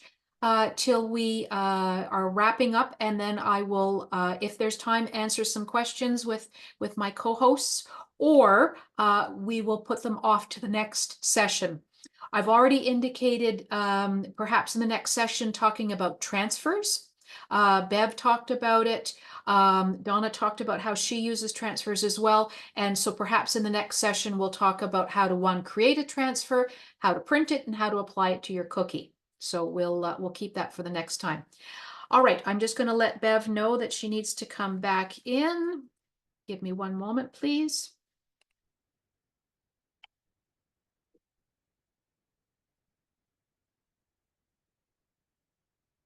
All right, Donna, if you can answer a couple of quick questions for folks. There was a question about a tongue cover. I've never seen a tongue cover. Okay, yeah. I have a tongue cover on mine. It goes on. Well, I don't know which tongue cover you have. Mine is the sassy one. And it's just a silicone one, and that keeps your cookie from slipping. And it just lays right on top of it like that. So I don't know if that's the one that you're talking about or not. You can put it in the comments. Somebody asked, how often do you print clean on a cookie? I only do that when I change my ink and or if there's been a problem. And sometimes the cartridges can get contaminated and the inks mix together and you don't get your reds, you get like a purple instead or whatever colors. And that's when you would need to test it. And when you test it, generally test it more than once because you're pushing it out. So if you do it 2 or 3 times, then you might get a clean one. If not, you need to call Primera and they can diagnose it. And it might be that your cartridge is no good after a certain amount of time. Is it better to print on white or colored icing? It totally depends on what you're printing. If you were doing a logo that was yellow and then it just had the words in the center, if you were going and their logo colors was green, if you printed on colored icing, remember that that's got water in it. So it may seep out and you may get some bleeding with it, and or you might not get a true green that you want. If I were to do that, I would design it all and let Eddie print the yellow and the green. And then that way there would be no question about it. If you're doing white backgrounds, then make sure you put white food coloring in your royal icing when you make it, or fondant or whatever you do. Because I tested that myself personally because I didn't want the artificial ingredients in my icing and blah, blah, blah. I was not sold on it until I did a test. And then after I did a test, it printed so much nicer with the white food coloring in it. So I'm a believer now, and I do that now. Okay, so Barbara, you're saying that it's this tongue cover. There really is no installation. It just fits right on top of it. You just slip it right on top. That's it. If that's what you're talking about. Or are you talking about the pink thing? I'm not sure. I'm not sure which you're asking for. This snaps on to the print, to the piece that comes out. Do you remove the silicone cover if you are going to use the carousel? No. If you're going to use the carousel, the whole point for the silicone is that when the tray comes in off of the carousel, it stops it from sliding. So if you don't have something on your tongue, you get this. But if you put the silicone tongue cover, it's not moving. I don't know if you can see that, but it's stopping it. If you don't have this silicone, then you use rubber bands on it or something to stop it from moving around. Okay, thank you very much. Okay, so we're going to park the rest of the questions for now. And if need be, we can follow up. I somehow got disconnected. And so I have actually lost some of the previous questions. So I'm just going to ask my co-host to just take note of them if you can, please. And then we'll make sure that we answer them. Okay, the next thing we're going to talk about, first of all, can I get a thumbs up? Are folks enjoying this so far? Yeah? Okay, Anne Bachnight is not so sure. She's okay, there we go. I singled her out. That's terrible. Okay, all right. We're going to move on to using one cutter for multiple cookies. So Donna, I'm going to pass it over to you for a few minutes, and then we've got 15 minutes total, and I'm just going to take 5 minutes. So you've got 10 minutes to yourself. Okay, and we're all back together now? I believe we are. Okay, so I'm going to share my PC again. And I am going to go into Canva to do this, to show you this first part of it. And we're going to work in both Canva and in Paint. And again, I'm in Windows. Inkspace is an alternative, not the alternative, but it is an alternative if you're a Mac user. So the first one that I'm going to show you is these cute little bathing suits. And this is actually a cutter from Holly Fox. She actually has an Eddie, and she is in our groups. But I used her cutter to create this magic template in order to do it. And it's a one-piece bathing suit, but you can make it into whatever you want. So here is the magic template. And again, this is something that I created. And then you bring it into Canva, you size it like I just did. I work on a 4x4 square in Canva. And then I go into elements, and I've already done some searches just to save some time for us. But you could search in elements for fish background or paisley background is what I was looking for mostly. So let's do this paisley background. So now I've got this paisley background, and I don't have to worry about sizing anything. I'm just going to fill the screen. I'm going to right click, layer, send to back, and boom, I've got this cute little cutter or this cute little cookie. In here, you could also, when we're finished with it, you could also take it into Paint, or you could actually do it in Canva too. You could change the skin tone color to whatever you want. You could make it lighter or darker or whatever. I searched and I found some buttons to just dress this up a little bit. So I got a button under element. Again, I'm going under element to find that. And I might put that right there. Or I could do a bow or whatever. So from here, what I would do is I would go up under share, and then I would say download. And here somebody asked me the question earlier, and I'll give you the answer. Right here, I would take this size bar all the way over. The more pixels you get, the better your picture is. So I'm bringing it all the way over. It's going to be a PNG file. I'm going to tell it I wanted a transparent background, and then I'm going to download it. And it's downloading now. As this downloads, even though it told me that I was going to get a transparent file, it tricks us and it doesn't do it completely. I'm not getting rid of what's on my screen right now. And so now, and that's just because this was a magic template. So now I bring it up, and I know Bonnie showed you, or she didn't show you, but she told you about BG Remover. And you can also, in Canva, I can do edit, image, and then BG Remover is here. And I really like this one better than the BG, the one that's on the net, because that one, unless you get the paid version, it will distort your image. So now this is transparent, and now I could download it again. And it's ready to print.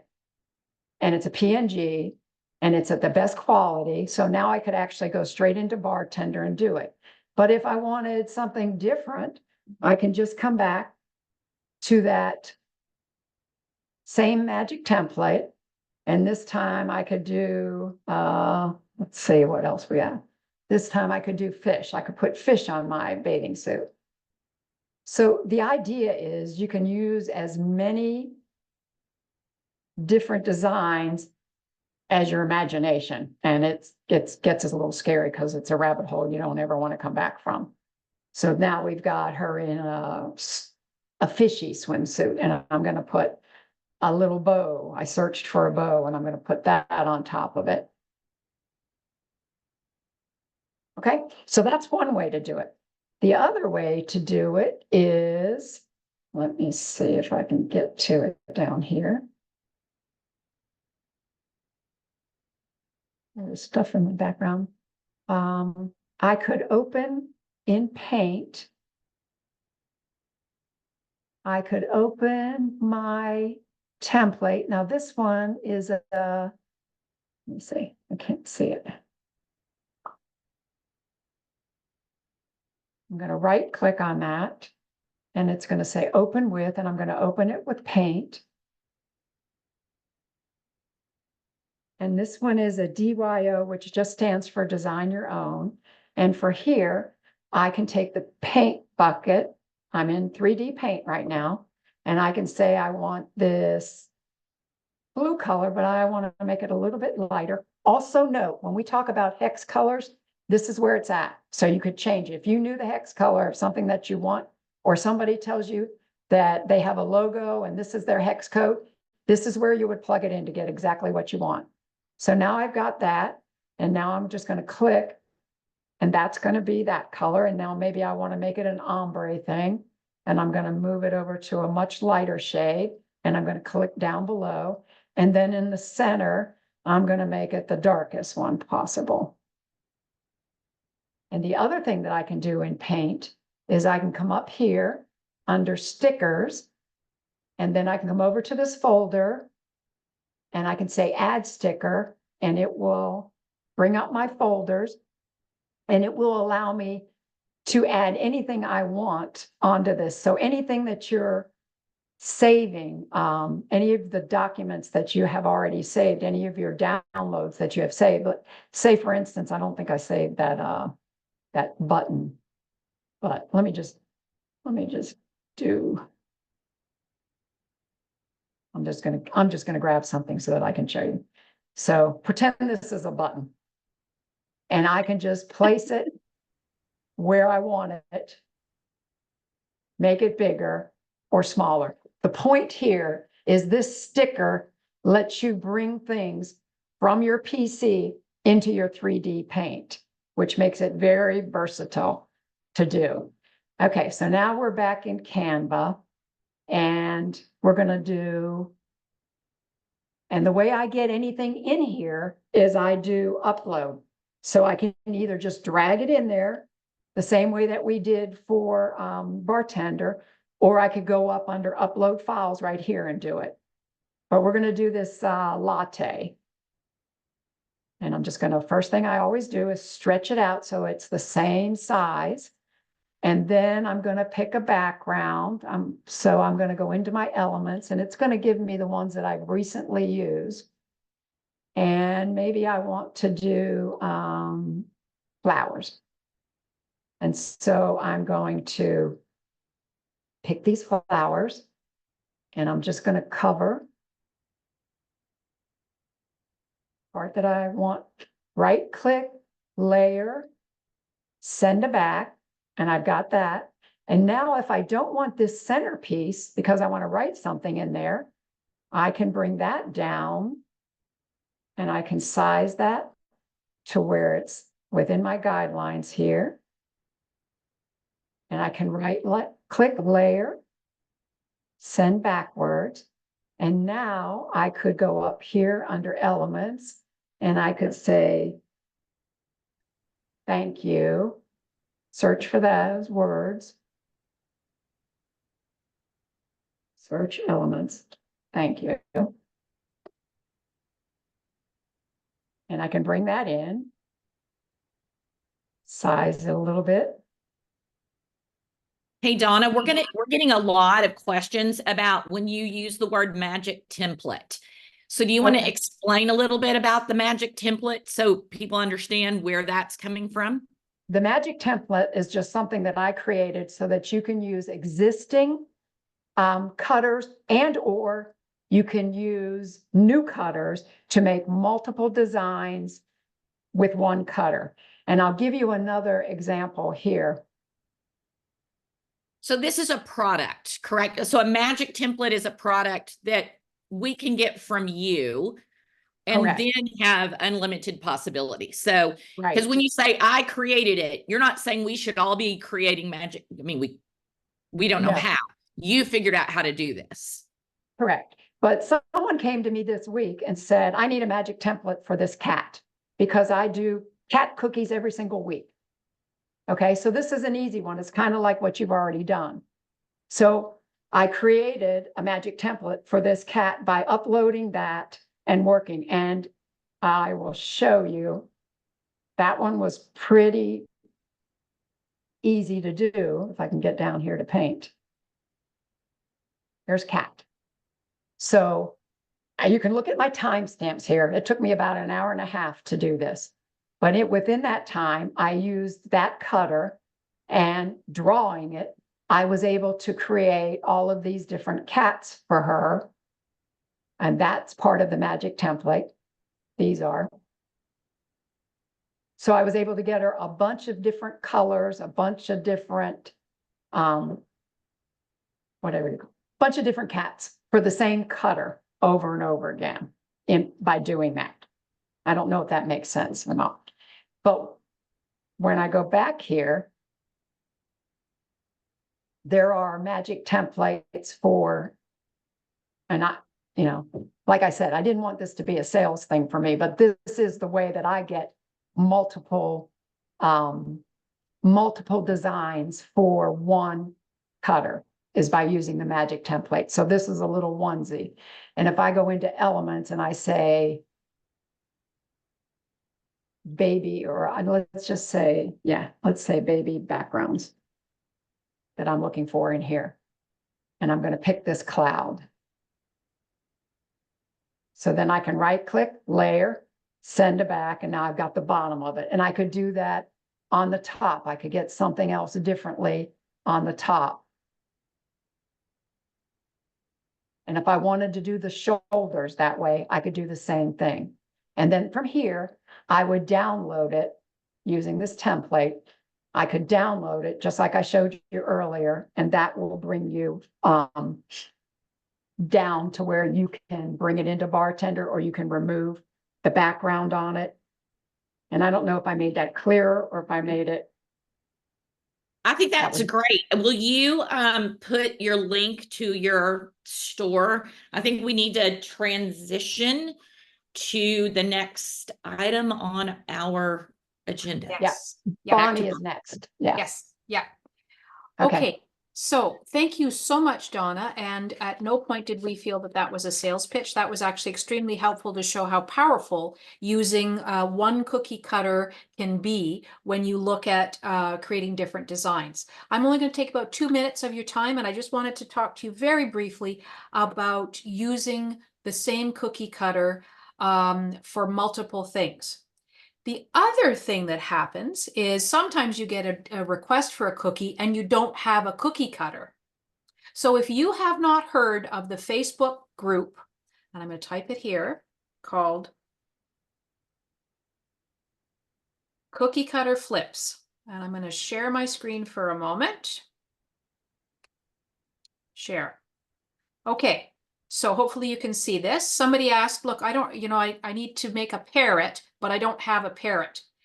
And there are people out there who are so amazing at kind of looking at cookie cutters they have, turning them sideways, turning them upside down, doing something different with them. And suddenly they can use an existing cookie cutter to make something completely different than the intended use. So here we have, for example, you've got a shape here. I think that's actually a unicorn or a zebra. I forget. I have this one. And they have flipped it upside down to make an upside down parrot. Here's a seahorse that they've used to make a parrot. And the other option, if you ever get asked to do something, is simply put a design on a plaque. So if you have a request for a cookie and you don't have a cookie cutter, one of the best things that you can do, and it's so easy, is just put the design inside a plaque. Okay, this one is a mushroom cutter, and they've used it as a parrot. So I wanted to highlight the fact that, if you don't have a particular cookie cutter, think about it differently, or post it to your group, to the Cookie Cutter Flips group, and say, look, I need I've had some really bizarre cookie requests, and probably you have too. Like, it was like an elf sitting on a Lego block or something totally bizarre. So, just figuring out how to do that, you can kind of look at different ways in which you can use the cutters that you have. Okay. I'm going to take us now into flooding versus dipping versus pastry brush. And I am mindful of time. So Interject one thing, sorry, maintenance. For those that are in the breakout room still, just come back into the main room. Just leave the breakout room. Don't leave the meeting. Okay. I had to close that one because it was causing a problem in the main room. Okay. Thank you very much, Bev. Okay, very quickly, I'm going to talk to you about a couple of options to get icing on your cookie. Bev, as she mentioned earlier, uses modeling chocolate and she uses fondant. I use royal icing for all of my cookies. And I have adapted various recipes. I've made my own flip that cookie cutter. There's a cookie cutter flip group as well. So I'll post it in a minute.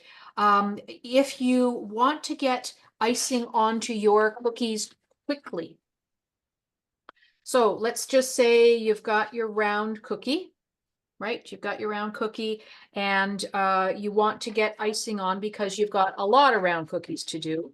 One of the things that folks use, obviously, is piping. And you can absolutely pipe. That works great. But that can be quite time consuming. Other folks like my friend Maxine, who is very, very adept at this, dip. I am not able to get dipping working properly, even though Maxine and I have been on video conferences and she's tried to teach me. I just can't seem to get it right. So I learned, I think from Donna, pastry brush method. So just a simple silicone pastry brush. Make sure you use a pastry brush that has never been used with meat products, obviously, or any other, because you might get a little bit of taste transfer. And I'm going to try and point my screen down so you can see what I'm doing. Okay. So I have in front of you a little bowl of royal icing. You see it's got some bubbles. I'm not too fussed about that. And you can see the consistency still has that blob. Okay, you don't want the blob. The best friend that you can ever get for royal icing is a spray bottle, because sometimes you add too much water. So I'm just going to spray it a little bit just to get in, and you're better to go lighter on the water than heavier, because then you have to add more of your base that you probably have a bunch sitting on your counter. So you can see that runs off my spoon quite nicely, right? That's still a wee bit thick, just a little bit more. Now, like royal icing does, this will actually kind of start to crust a little bit if I'm doing a large order. So I just keep a small amount in a bowl so that my whole icing doesn't crust. Okay, so I've got my royal icing. I take my brush and I simply paint onto the cookie.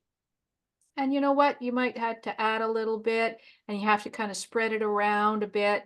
And if your icing is a bit thick like this one, then sometimes you need to just kind of pull it down, pull it. And then your best friend to get a sharp edge is this little tool here. And all you do is go around the side and around the side, remembering that you are eddying this, so it doesn't have to be absolutely perfect, but in 1 second, I've got a flooded cookie. That's it. I cannot tell you how fast that is. And if you want, just give it a bit of a shake, right? And look at how that settled in. That is a thing of beauty. Anyway, so I just wanted to kind of demonstrate how you might use a pastry brush instead of the standard piping method, because it is super fast. And once you actually print on your cookie, particularly if you have a full design on a cookie, it looks as beautiful as if you piped it. So again, I keep a separate small bowl.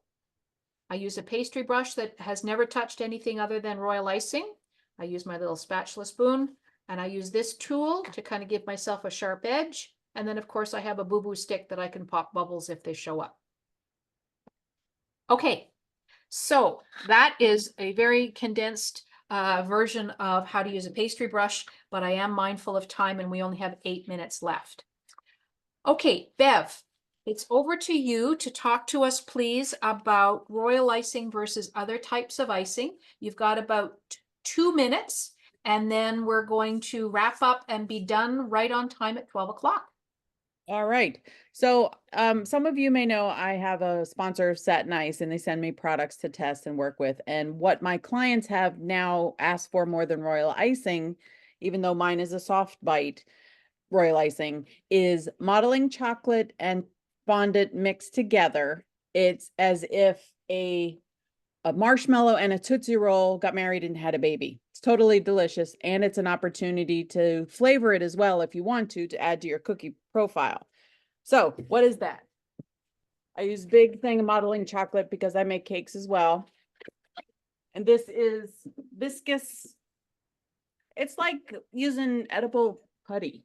I'm going to date myself, you know, remembering that egg, silly putty. So here's the regular fondant. They've changed their formula.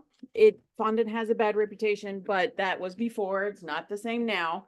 But they also have a tropical fondant for those of us who live in Florida or super humid areas that you need a little extra working time. I'm going to pin my video here so it's not super small. I use 50-50. Now be mindful, modeling chocolate has fat in it. So when you go to print with your Eddie, I use maybe 60-40, 60 of fondant or tropical fondant and 40 of modeling chocolate so that my surface is not too oily. Therefore, my Eddie print will not wipe off. It will dry because of the fondant. So mixing the two together, this is not a plug for Satin Ice. This is just what I do. And it's an alternative to get a really super fast order going. I can go from baking, cutting, baking, printing, and boxing, including bagging, in 3 hours. So this is the material. This is a mix of 50-50, excuse me, 60-40. 60 tropical fondant is not tropical flavor. It's vanilla flavor. It's just tropical in that it is humidity resistant. It gives you longer working time. If you work with fondant, it will elephant skin and start to wrinkle when it starts to dry, which doesn't look pretty, and you get lines in your print. So you just mix it together like putty, and then I roll it out. I have a sheeter. You can use a rolling pin, use cornstarch or powdered sugar, and it makes it less sticky. And then I cut my shape, have a clean cutter, the same that I use to make the cookies, and I just cut it out, slap a little bit of corn syrup mixed with a little bit of water to paint the cookie with a clean brush that's food only. And then I put my cut shape of modeling chocolate fondant, brand is Satin Ice, onto the cookie. And then I let it sit for about 15 minutes and then I start printing. That's it. How'd I do?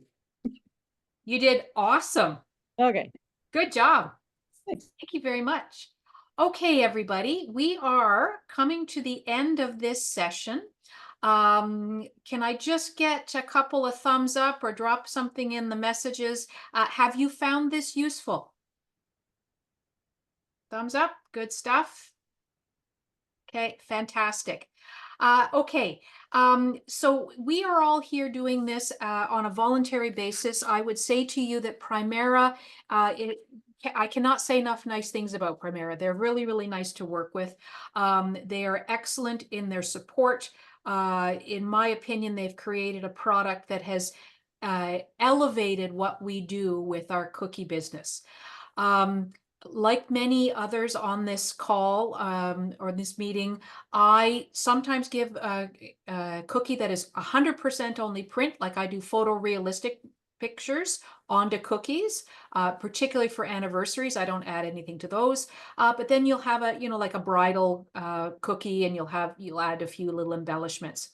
So my takeaways for this particular call is this was very helpful. You are going to go back and you're going to watch the video probably a multitude of times to see, how you can glean tidbits and little golden nuggets of information. But we would be interested to know whether or not there are other topics you'd like to see covered. The one that I took away was transfers, how to create them, how to print them, and then how to apply your cookie. So if there is anything else that you would like to see, drop me a message or reply to this event page and just say, whether you enjoyed this, or whether it was a total waste of your time, in which case my name is Sarah Smith. There we go. Yeah. Anyway, I want to thank my co-presenters. I'd like to thank Maria and Bev, and a particular thank you to Donna, who spends so much time helping all of us.